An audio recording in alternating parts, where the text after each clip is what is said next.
Hi, everybody. This is Zen Honeycutt of Moms Across America. And today I'm going to share with you the presentation that I made to the DARTIC committee, which is the Developmental and Reproductive Toxicant Identification Committee, which is the advisory committee to California's OEHA office, which is Office for Environmental Health Hazard Assessment. And this is a presentation that I made for them to consider glyphosate herbicides to be placed on the California Prop 65 list, which is the list of chemicals in which a chemical is placed on there, then it must have a warning label on it or in the establishment, the environment, wherever that chemical is present, to show that it causes cancer or reproductive effects, like birth defects or miscarriages. And it's already, glyphosate herbicides are already listed on the Prop 65 list as a carcinogen. However, the maker, Monsanto, which is now Bayer, has sued OEHA, preventing them from requiring that manufacturers list it as a carcinogen. And they're also suing to take it off the list entirely. Of course, this is unethical and not what we want to have happen. So we are also pursuing the avenue of having it listed as a endocrine disruptor, just in case they are successful in that avenue, that legal avenue, that it would still be listed on the Prop 65 list as an endocrine disruptor, because as you'll see in my presentation, there's overwhelming evidence. So I'm going to get right into it. And I do encourage you to share this video with anyone who might be using Roundup or Ranger Pro or any other type of, glyphosate herbicide that is for a weed killer, or if they're eating non-organic food and they have a bunch of different health issues. So this is my presentation, Glyphosate Herbicides, Endocrine Disrupting Effects, and I'm the founding executive director of Moms Across America. So first of all, I just want to share that Monsanto, Moms Across America, request that OEHA and OEHA list glyphosate herbicides on the Prop 65 list as endocrine disruptors, causing reproductive damage, miscarriages, birth defects, and developmental delays, and more. And of course, we're thanking them for their commitment. First of all, to mention that glyphosate is never used alone.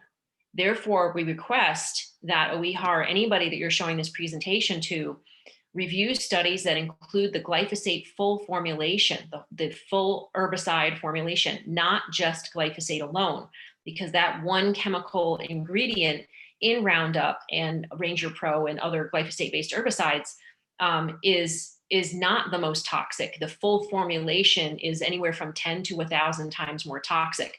So we're asking them to consider the full formulation and list it on the California Prop 65 list as a reproductive effector endocrine disruptor based on studies that include the full formulation. Endocrine disruptors can lead to a failure in all systems that are controlled by hormones.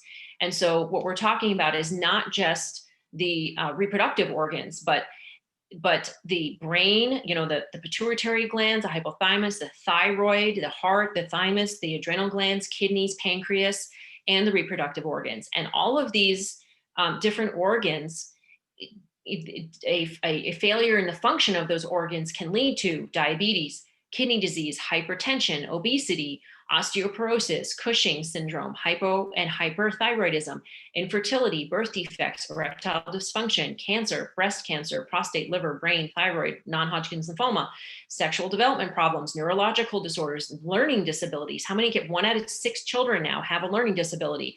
Neurological disorders, as I said, attention deficit disorder, autism, dementia, Alzheimer's, Parkinson's, and schizophrenia. Endocrine disruptors are especially damaging to growth in fetuses, baby, and children. One of the studies that was particularly important for anybody considering any regulation around glyphosate or use of glyphosate herbicides is the MUNAS study. I'm sorry if I'm not pronouncing that right. It actually shows 9 different pathways in which glyphosate herbicides can cause endocrine disruption. And this is an extensive review of many different studies. And is, of course, an independently funded study. So please do check that out. Endocrine disruptors can cause birth defects, miscarriages, preterm births, developmental delays, infertility, and death. And there's three particular studies that I point out here. There's many studies, but these three particular ones show that glyphosate is toxic to human placental cells. It causes, there have been reported of birth defects in families, one particularly in France after multiple pesticide exposure.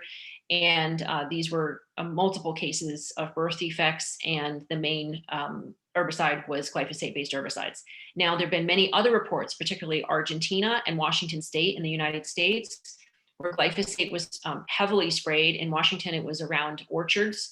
And there were multiple reports of an anencephaly, which is the small brain. The baby is born with almost no brain or a small brain. And that has been shown in animal studies to be something which is, I don't want to say typical or common, but does happen from glyphosate herbicides. When glyphosate herbicides are introduced at a particular time in the development, it will prevent the growth of the brain. And so that has been reported. And also elevated concentrations of agrochemicals in the surface water, especially during April and July, which is when they are most likely to spray, coincided with a higher risk of birth defects in live births in humans. So that's very important. Glyphosate herbicides have been shown to impact numerous life forms as an endocrine disruptor. Rabbits, all kinds of things happen with the reproductive organs, the body weight, the libido, the semen, and the sperm, all those are affected. Amphibians, things like the skull and the eyes and the cartilage and the kidneys are affected, the nervous system. And this Danish pig report showed that when, I believe it was 30,000, could be 3,000 pigs were exposed to glyphosate through their grains, that the grains were sprayed with glyphosate, they had a 33% rate of birth defects. And when the farmer took away the glyphosate sprayed grains and fed them only grains that were not sprayed with glyphosate, then their birth defects went down to 3%. And then when he introduced glyphosate sprayed grains again, up went the birth defects, up to 33% again. And he did this repeatedly. So that's a very strong study to show the impact of glyphosate on a life form that is used quite often because it's close to human beings in the sense of their digestion and all different kinds of things. And so it's a very strong study. So the next one to talk about is the EPA assessment finds glyphosate herbicides harm endangered species. And this was 93% of the species and 97% of the critical habitats. That was 1,676 species.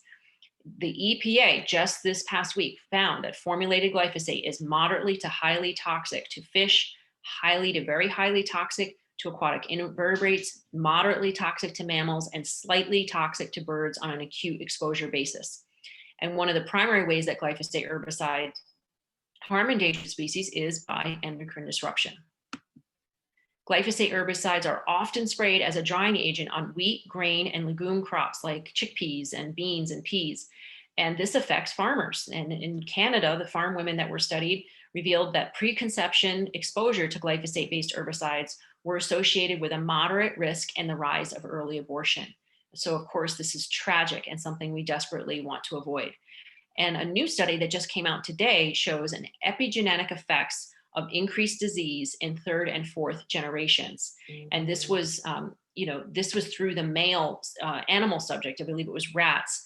The third or fourth generations had significantly higher levels of obesity, prostate cancer, it was either kidney or liver cancer, and a multitude of diseases. So we're not just talking about this generation, folks. We're talking about third and fourth generations. Very disturbing. Glyphosate herbicides run off into waterways. You can't just use this and think it's going to go into the soil and dissipate. It runs off into the waterways, and the urine samples from 71 pregnant women and residential drinking water were obtained as a direct measurement of glyphosate exposure. And the results showed that women who lived in rural areas had higher glyphosate levels, which were significantly correlated with shortened gestational lengths. So this is extremely important. Shortened gestational lengths means miscarriages, folks, or preemies that have developmental delays potentially for the rest of their lives. So very important to note that study.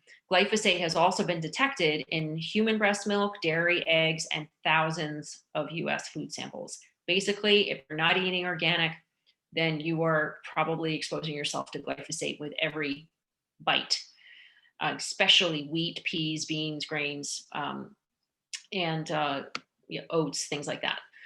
American women are experiencing a rise in infertility. And this is shown by this graph of assisted reproductive technology, the amount of times that women in America are using assisted reproductive technologies like in vitro fertilization. Now, this is very expensive. So this chart really only shows the rise in infertility in wealthy couples, right? Because it could cost $10, $20, $40,000 a pop. But there is a significant growth, and especially since, this chart only goes back to 1999, but more than it doubles, right, in ART use. So glyphosate has been shown also to trigger aggressive luminal B breast cancer, and that's usually in young women. And the therapy for this is hormone therapy. So you know that glyphosate is messing with the hormone disruption in connection with this cancer. Perinatal glyphosate exposure leads to thyroid disorders in male rats. Thyroid medications are the #1 most prescribed medication in women. We think there's going to be an uptick in it in men, and thyroid disorders are very closely connected with autism as well. And thyroid disorders are also connected with mood disorders, depression, and erratic behavior, which we all know can mean violence. So something to consider if your son or your husband has mood disorders. The American autism epidemic, folks, is now out of control. It's 1 out of 54 children and 1 out of 34 boys. And the maternal glyphosate exposure in this study showed that it caused autism-like behavior in offspring through an increased expression of soluble epoxide hydrolase. Now, what this is it's an enzyme. And so when glyphosate was exposed to the pregnant and breastfeeding mothers, the male offspring had an elevated level of soluble epoxide hydrolase, this enzyme. And when they introduced an inhibitor, meaning they stopped the production of the soluble epoxide hydrolase, they prevented the autism symptoms. They didn't happen.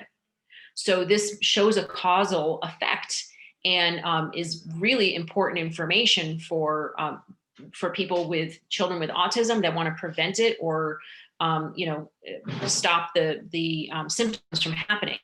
So please do look at this study if you are all concerned about preventing autism in your children.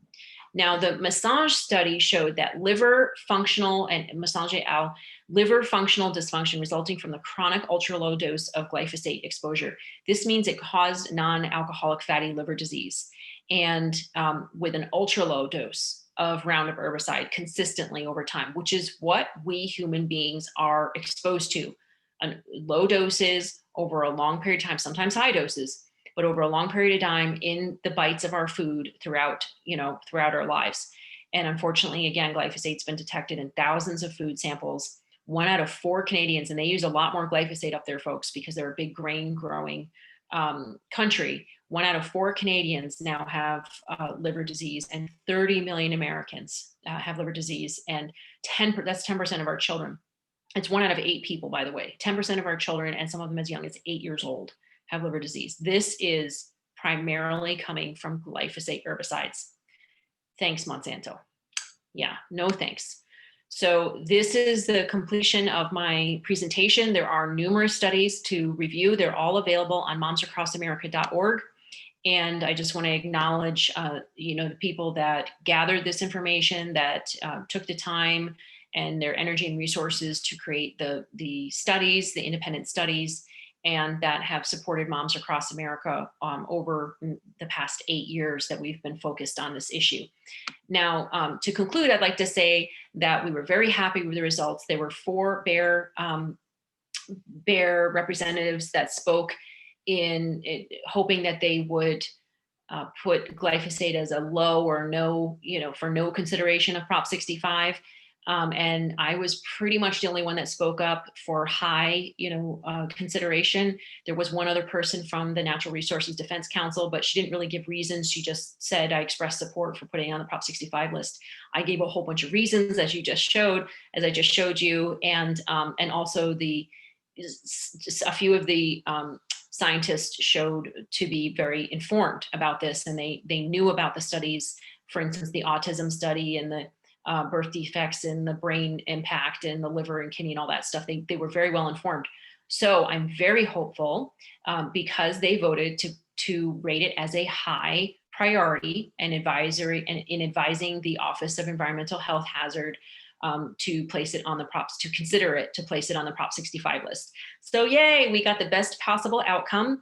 And this is one step closer towards having glyphosate listed as a Prop 65 a reproductive effector, in which the products that contained it, like Roundup or any food or any other types of products or environments that used it, would have to have a warning label for people so that they can make an informed decision whether or not to expose themselves to something which can cause birth defects and infertility and reproductive damage. So we hope that you will reconsider using Roundup in any environment, especially schools and home residential areas and your city and town.